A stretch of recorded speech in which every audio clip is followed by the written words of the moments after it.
The first question, welcome back, Venerable. Could you share with us your experiences in your recent travels? Do you have any suggestion for those going abroad to practice the way while in transit? Thank you.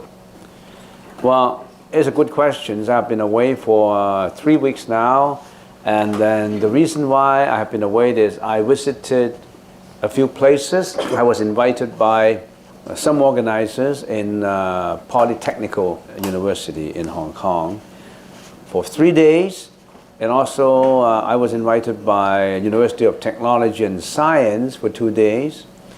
In Poly University, I gave a lecture to approximately about 800 to 1,000 people. The topic of my lecture was the 8 consciousnesses. How does our consciousness work? When we interact with externalities, how do we perceive things? And this is very academic. They seem to explore more into the consciousness level of the religion. They don't just get absorbed in superstition of requesting from the Buddha for longevity, for riches, for money, for fame, for reputations. They more, right now, they seem to gear towards understanding of it rather than acquisition, what they can acquire from the religion. I gave a 3 days lectures, but giving a 3 days lectures in the 8 consciousnesses is a tough job. I told my group of people, about 800 to 1,000 people, I said, lecturing on consciousness, you need 1 semester, two lectures per week, 24 lectures. So you need, at least 1 semester to go through it. But if I have to do it in 3 days, it will be extremely difficult. I have to streamline a lot. I try to summarize it as much as possible. And they all seem to like it, and that is in the Poly University. And then my next trip was in University of Technology and Science, and surprisingly, I have not been to that university at all. That was my first time, my first visit, and I was amazed. Probably of all the universities I've been to, this is the most beautiful campus of all the universities I've been to. It was right, fronting on the shoreline. They have a panoramic view of Aberdeen, of the harbor, the Hong Kong harbor, and they actually, it's the best view. And also, even the dormitories of the students were sitting right beside, on the seaside, all luxuries. And I was told that that is still one of the 10 top universities in Asia, University of Science and Technology. And I also met a lot of American professors over there, and they all like the place. It's so that day was so sunny. I gave lectures for 2 days, and they have a good dining room in there, and it was panoramic view, and the students there were quite active. They are so sunny in their smiles, and of course, if you're given a campus like that, compared to some campuses in other universities, that's one of the best campuses I've ever met, I've never been to. So I gave lectures on the same topic on Vijnapti Matrata, which is mere consciousness. Vijnapti Matrata, mere consciousness, talking about consciousness, on the 22nd and the 27th. And on the 22nd, I gave an introduction. And I gave out my books also. I recently published a book written in Chinese, 120 Chinese characters, a book like that thick. And I was able to distribute the books out.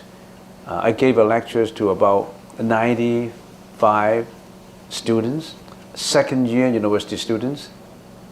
And that course was elective for them, a Buddhist course, and they all liked it. And they asked very good questions. They are very conscientious in asking questions too. So that's University of Science and Technology. The content of it, I've talked about it in here too. And more I find out that people are interested in understanding the religion rather than just believing in the religion. They try to seek understanding of it.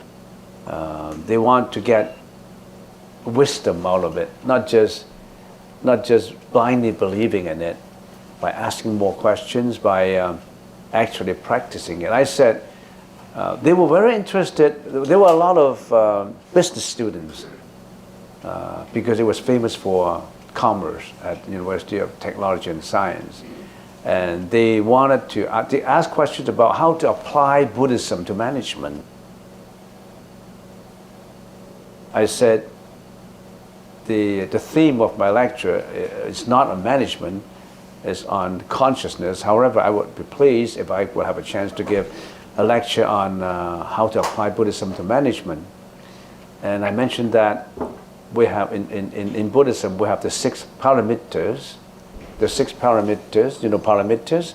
Paramitas is to achieve something from a lower level to a higher level, to get to the shore of understanding. Paramitas to get to the shore of understanding. And the 6 paramitas says that if we have the 6 courses that if we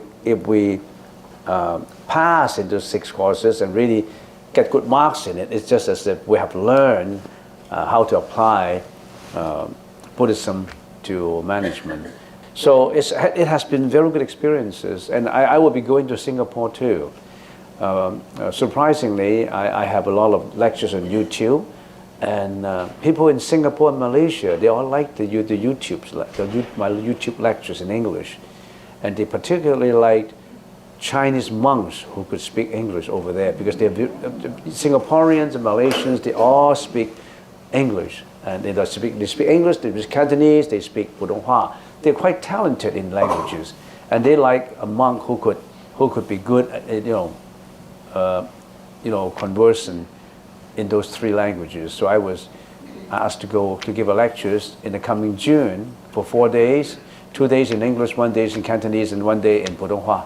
So there will be some people in Hong Kong who will be accompanying me to go over there too. So if you're interested, you can always join us to going to Singapore. And before going to Singapore, from the 19th to the 25th, we'll be going to Thailand too. And every year we go to Thailand because we set up a farm in Thailand, and we call it Community for Retired Old Buffaloes. We already have saved 69 buffaloes. It started about 5 years ago when we visited Thailand, and in Thailand they have buffalo farms, and they like milk from buffaloes. So they're milking their buffaloes. They gave milk for 13, 14 years, these buffaloes, huge, buffaloes. And after 13 or 14 years, they don't produce any more milk. And the owner of the farm would send them to slaughterhouses to be slaughtered for their meat, for people's food. And I talked to the owner many years, 5 years ago, I said, it would be not merciful and not compassionate if your employees were working for you. This is actually giving you milk, and then when they get too old, you kill them for money. So I said, why don't we buy those buffaloes from you? Don't send them to slaughterhouses, and set up a farm for retirement, old retired buffaloes, and raise them until their natural death. And the owner finally conceded to my suggestion, agreed with my suggestion, and they actually set up a retired community next to it, about 5 acres. So over the 5 years, we already have 69 buffaloes. And in the coming June, we will have another at least 10 buffaloes. So every year we'll be going over there to audit on the old buffaloes and to spray holy water on the new old buffaloes. And there are about 40 people who would go with me to Hong Kong to perform the 3 refuges ceremony. And there are people, there's a couple in there who would support all the accommodation and all the food. In other words, people who like to go, just pay for your traveling expenses, your air ticket, and then you enjoy a 4-star hotel with free food and accommodation. But only for those we know. We don't open these vacancies for strangers. Only those we know for quite a while. You know, meditators who have been here for a while. We don't just accept any strangers because we don't know them. Because the couples would like to know that we're familiar with people who go over there. So if you're interested in Thailand, you can always join us. We have about at least 10 buffaloes to join the team of the retired old buffaloes. And then immediately after that event, I'll be traveling from Thailand to Singapore to give the 4 days talk. Recently, I've been giving quite a few lectures at university level because I used to be giving those giving lectures, Buddhist lectures in temples where many people join, and 50% of the people are senior people and 50% are other age groups. But I will be concentrating more at the university level so that the truth of the Buddhist teaching would be conveyed to younger people so that they would again, make it effective for them, and that's my intention. Next question: do you have any suggestion for those going abroad to practice the way while in transit? For example, chanting would be the way to go. Chanting would create a lot of energy. Meditation will create a lot of energy. But if you are in transit, when you are traveling, you will meet a lot of people. When you don't meet a lot of people, then maybe your target should be geared towards compassion, giving out to people, trying to absorb new knowledge when you are abroad, instead of building up your own boundary of views, and this is how you look at people. Some people will go to a country and say, oh, this is not what we want, this is not right, that is not right. Open your mind to say this is a different culture, and in this culture this is what they're doing, and what can we learn from this culture? And then when you come into difficulties, of course you recede to meditation in the hotel and doing your chanting. And by the way, when you are in transit, there are certain things that you always have to watch out. For example, cautious steps taken when you are going into a hotel.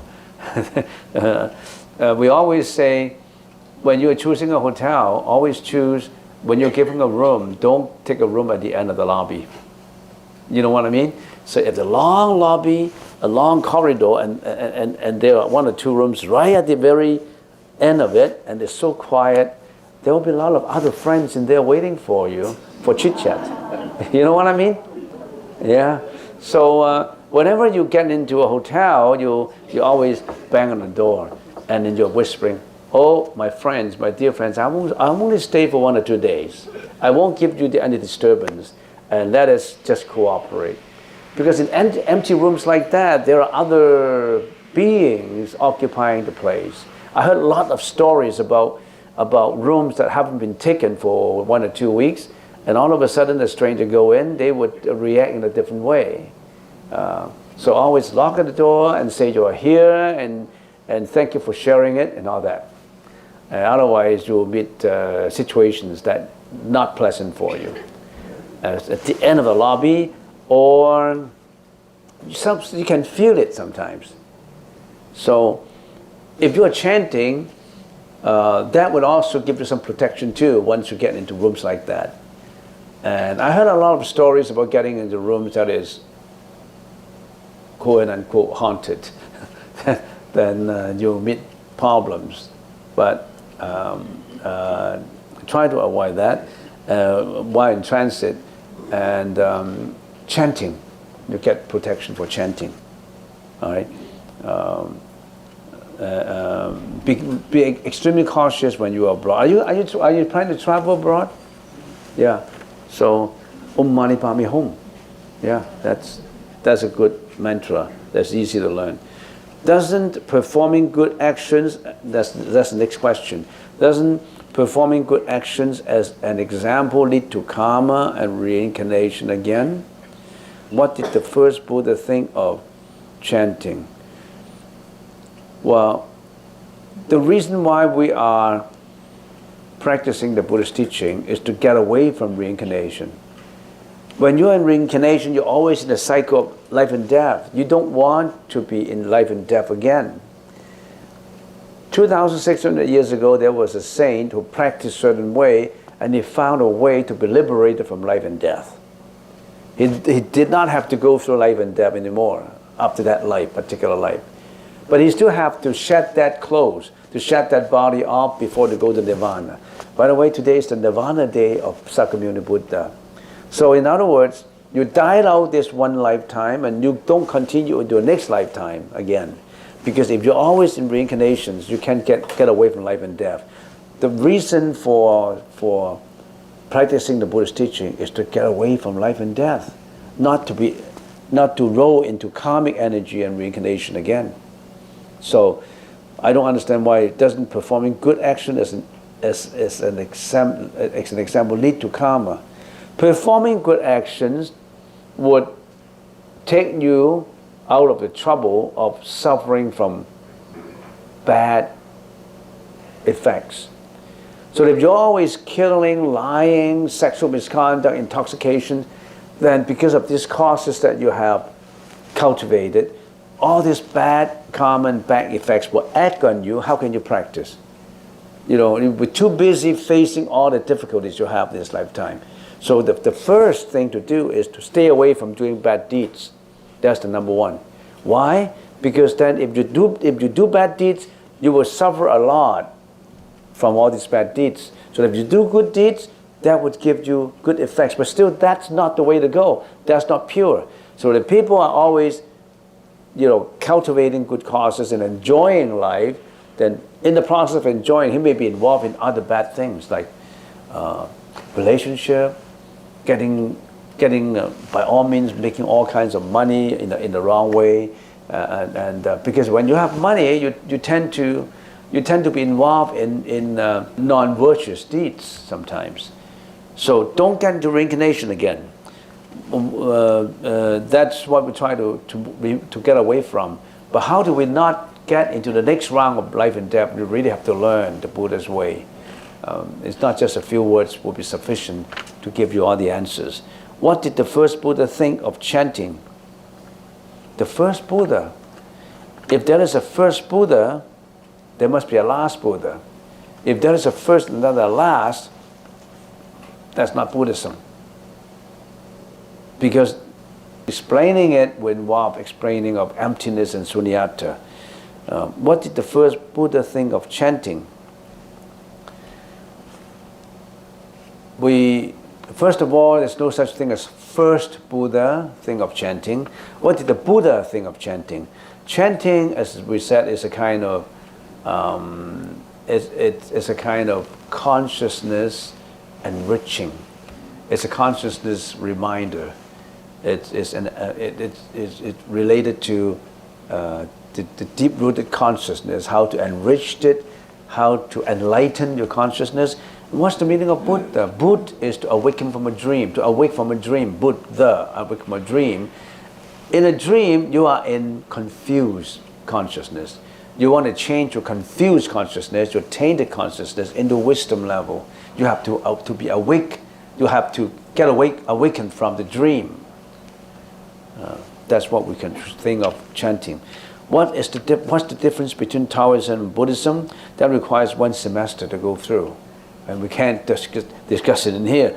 We have to know first of all what is Buddhism first, and then we have to know what is Taoism, and then we know the difference between the two. So It's not easy to give a straightforward answer. It's very difficult to give an answer in 1 hour about Buddhism already. Let alone combining it with Taoism, then you have to add a lot of information to it. This kind of question you can actually get from Google. Just Google in and say, what's the difference between Taoism and Buddhism?